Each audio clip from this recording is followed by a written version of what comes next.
Halo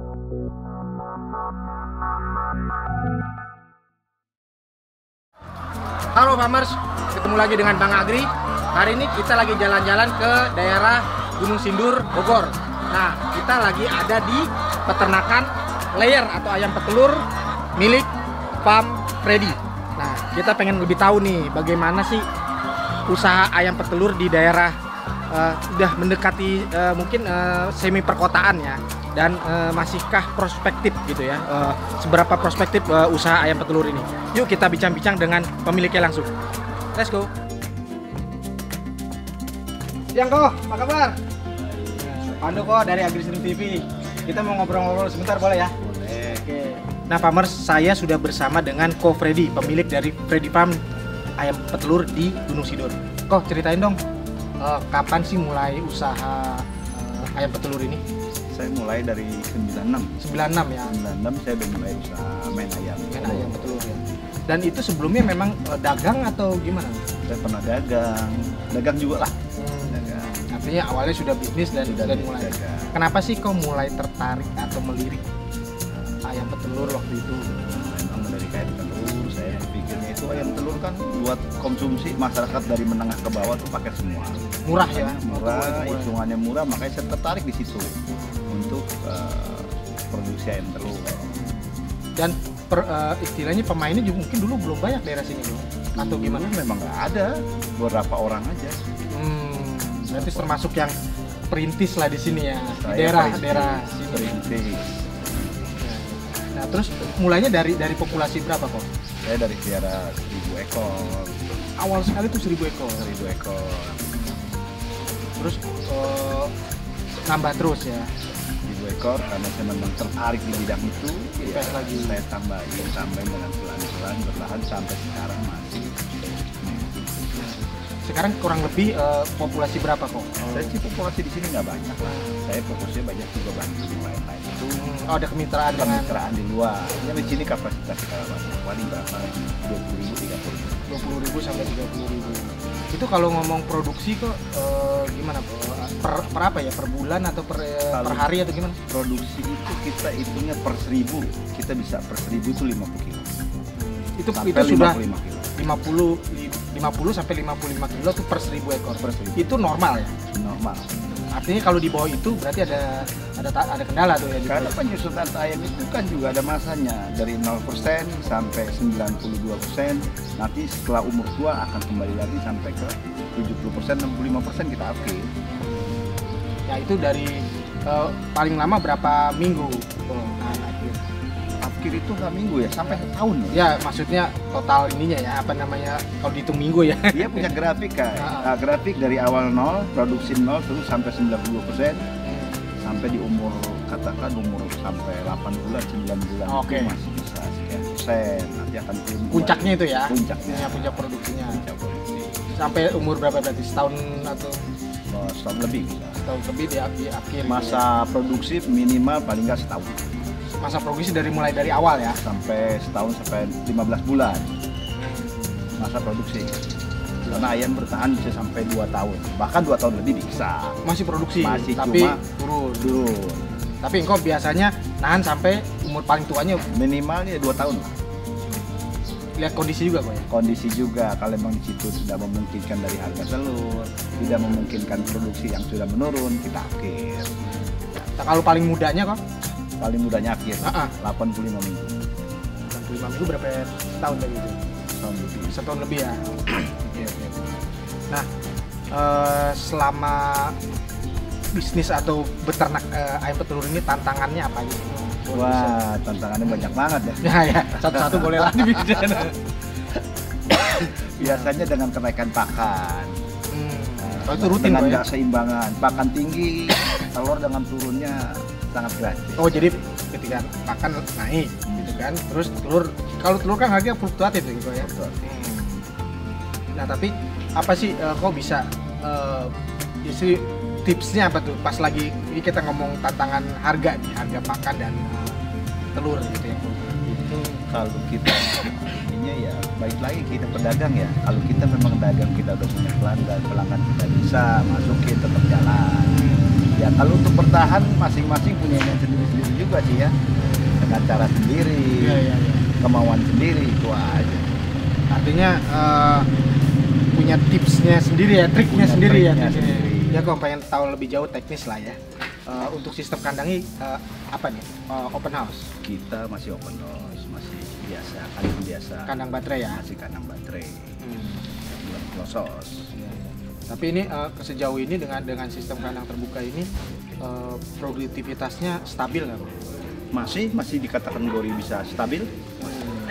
Ada tantangan misalnya penyakit atau apa yang sampai besar gitu tantangannya nggak selama ini, atau masih bisa ke-handle sejauh ini? Tantangan penyakit terbesar ada juga, tapi kita kadang-kadang memang kita udah ada situ kan, kita ada kerjasama sama dokter hewan juga, kita saling komunikasi sama mereka saling membantu kita juga. Ada kalau tantangan besar ada. Artinya pernah nggak sampai matinya banyak? Pernah. Waktu zaman mulai AI itu kan mati banyak. Tapi bisa dibilang sepanjang berapa, berarti dari 96 sampai sekarang itu nggak banyak kasus yang seperti itu ya waktu itu ya, artinya baru sekali atau 2 kali aja atau gimana? Sebenarnya sekarang itu kasus AI selalu muncul. Kita kan sekarang udah ada vaksinasi. Oke. Nah kita bicara ngomong program vaksinasi yang dijalankan di sini, mulai dari apa tuh? Pulet ya? Dari DOC. Oh dari DOC masuknya di sini ya? Udah masuk. Nah, kita dari DOC juga ada. Itu udah vaksinasi yang namanya AI, udah masuk. Karena sampai dia umur kurang lebih 20 bulan, minimal itu bisa 3-4 kali vaksin. Untuk AI. Khusus AI ya, belum yang penyakit yang lain. Artinya sudah terprogram kok ya. Kalau engkau di sini masuknya dari DOC atau dari Pulet? DOC juga tadinya ada. Sekarang karena kitanya udah nggak ini, masuk Pulet aja. Oke, jadi sekarang fokus di Pulet ya. Umur berapa modal masuk? Pulet 13 minggu. 13 minggu dan mulai produksi dia biasanya umur 18 minggu sudah mulai belajar telur. Ya. Jadi kok Pulet masuk terus langsung produksi gitu ya. Puletnya berarti nggak ngambil ya kok ya? Kita ambil. Oke. Nah, apa bedanya pokok kan kok pernah mulai dari DOC sekarang Pulet gitu. Apa bedanya kok?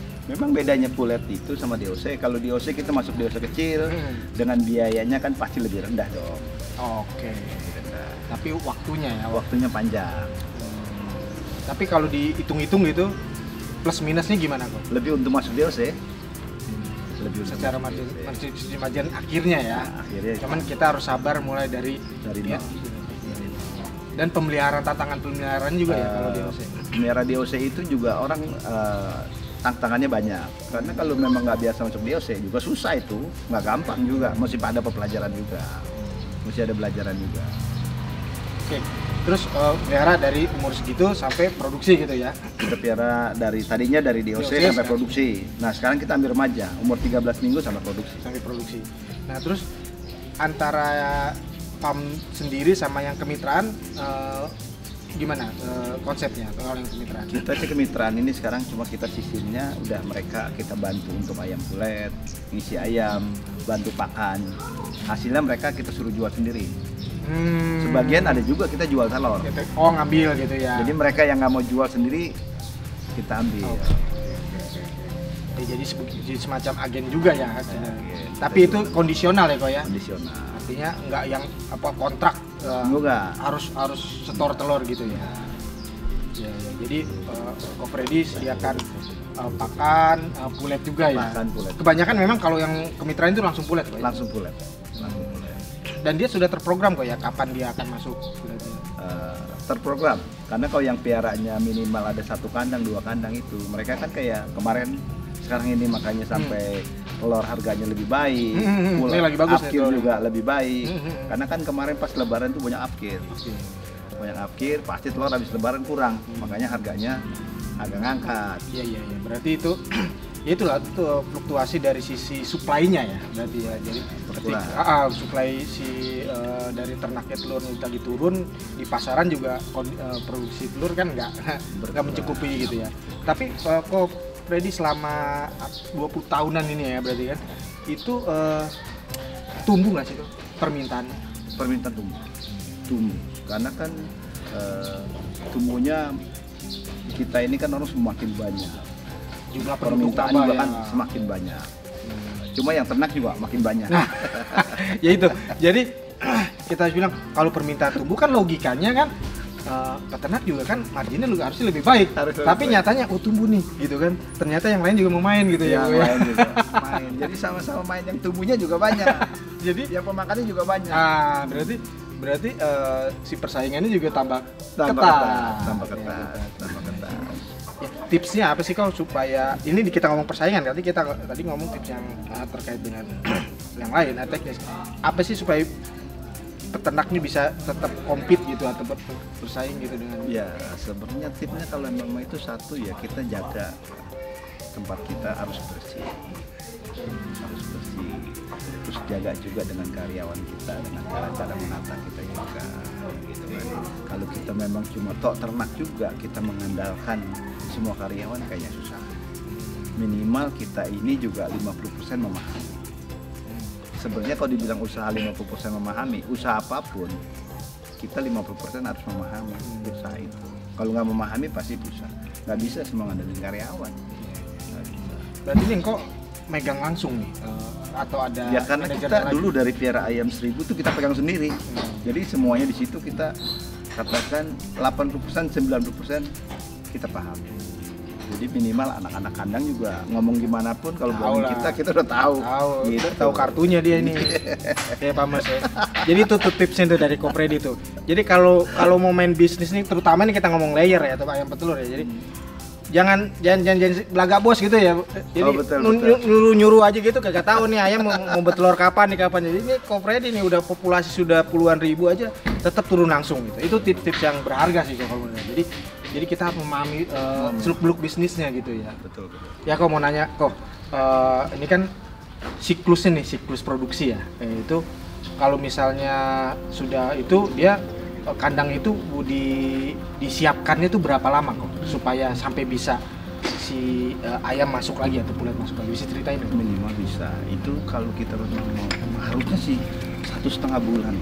Normalnya ya. Kosong. Kita kan umum kadang-kadang kalau mau cepet 3 minggu diisi lagi. Kok rata-rata berapa? Sebulan ya. Itu perlakuannya apa aja kok selama kosong kandang? Kita bersihin kandang, kotoran, setim, cuci semua, terus semprot juga. Disinfektan gitu ya. Terus didiamkan. Habis seperti 1 minggu didiamkan baru kita masuk ayam. Itu selama pengalaman kau itu pengaruh nggak sih kita sabar dalam arti nunggu kandang sama dengan maksudnya sabar nunggu kosong dulu sama atau tidak buru-buru gitu? Pengaruh nggak sih ke ayamnya sama produksinya? Pasti ada.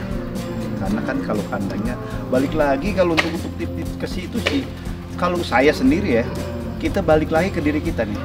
Kalau kita tinggal di tempat yang nggak nyaman, kita juga pasti suasana kurang enak. Kurang lebih menurut saya ayam juga begitu. Kalau dia di kandangnya kotor, terus dia juga bau atau gimana, sama aja. Ayam itu pasti kurang baik. Cara produksinya ya. Betul.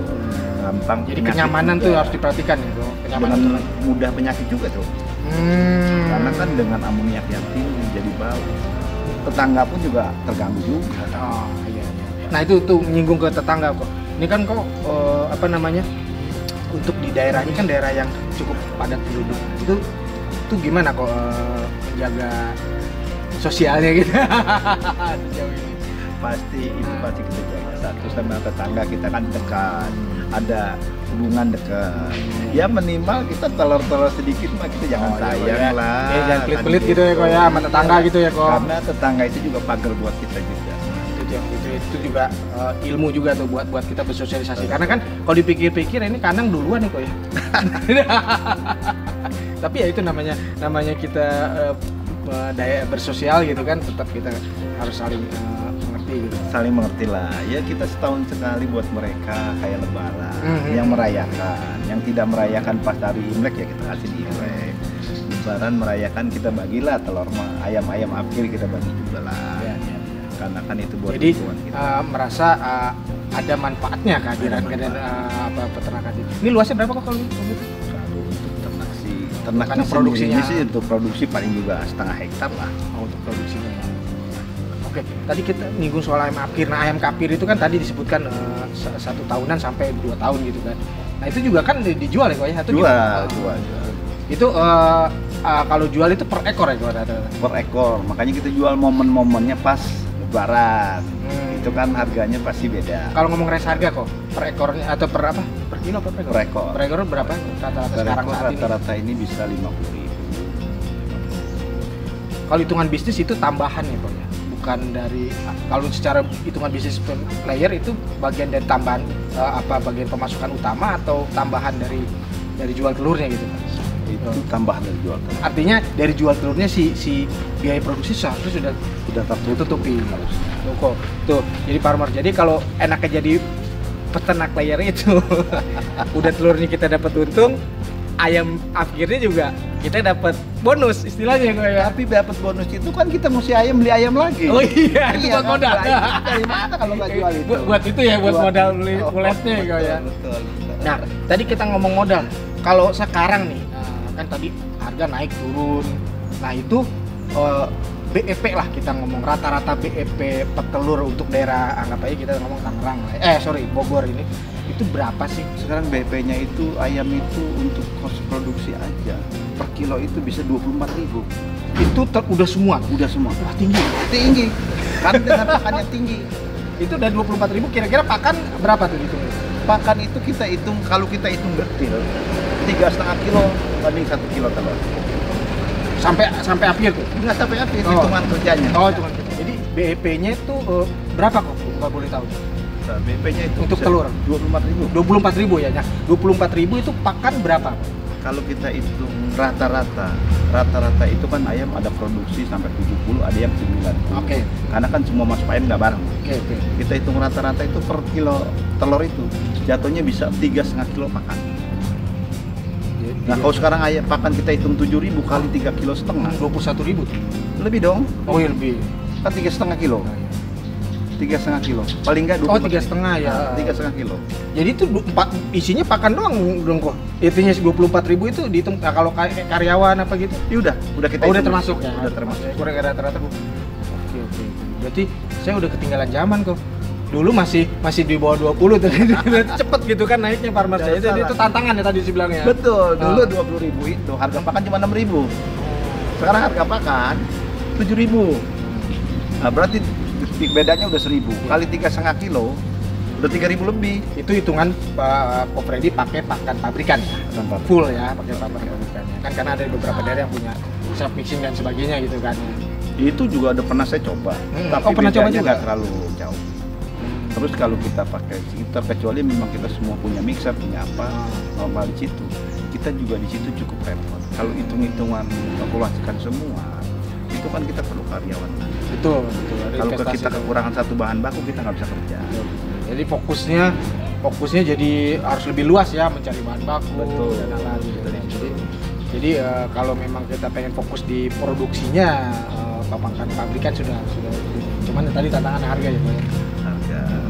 Berarti kalau kita ngomong 24.000 ya, logikanya harus di atas itu kan? Harus di atas itu. Makanya kalau sekarang telur 25.000, sebenarnya untuk peternak biasa-biasa aja. Nggak ada kategori mahal itu. Kalau telur 25.000 Di pasaran? Iya, kayak sekarang kan telur 25.000. Iya kan? Tapi ada yang lebih sih kok. Ada yang lebih. Tapi kan konsumen bilang, oh kok telur mahal banget. Dia nggak tahu ceritanya. Kalau kita kasih tahu gitu, oh modalnya aja udah segitu. Kalau jual 25.000, itu tipis sekali, nggak sesuai sama modal. Kan ada rantai produksinya ya, rantai distribusi pasarnya. Betul, kan itu. Ada situ. Sambil marginnya itu. Jadi ini juga bukan nggak hanya buat farmer, saya buat ibu-ibu juga atau konsumen yang biasa beli telur ya. Jadi itu tadi kok Freddy udah bilang, sekarang itu 24.000. Jadi kalau di pasar harganya di atas malah di bawah itu, bisa dibayang gitu. Deritanya